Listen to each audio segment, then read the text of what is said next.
এই যে চুল কাটা দেখে কি ভাবছো যে সেলুনে চুল কাটতি? সেলুনে কাটি নাই, ঘরেই আজকে চুল কাটা। চলো তাহলে শুরু থেকেই বলা যাক।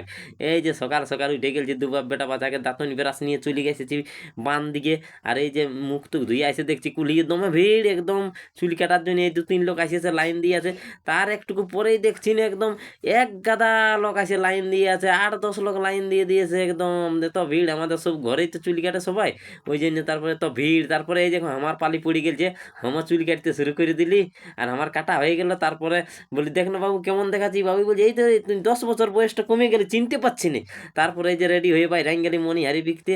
আর এই দেখো মণিহারি চলে এসেছে। এই ছেলে আগিলা খালি আছে, ছেলে একটা বড় লোক না, যে যার মাটি আনতে চলে গেছে, কেউ মাটি দিছে, কেউ মাটি আনতে গেছে।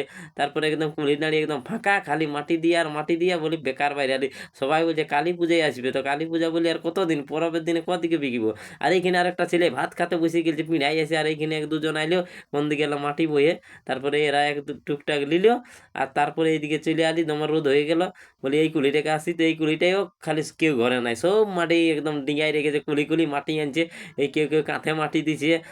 আর যে যা চলে গেছে মাটি আনতে, এই 2-4 লোক মাটি দিছে। বলছে কেউ ঘরে নাই বাবু, বলছে পরবের দিনে আসবি, এখন আমরা কোনো জিনিস লিব নাই, সব এই কাদা হাতে।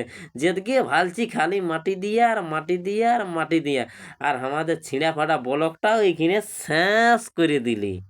নাকি রে, কিছু বললি?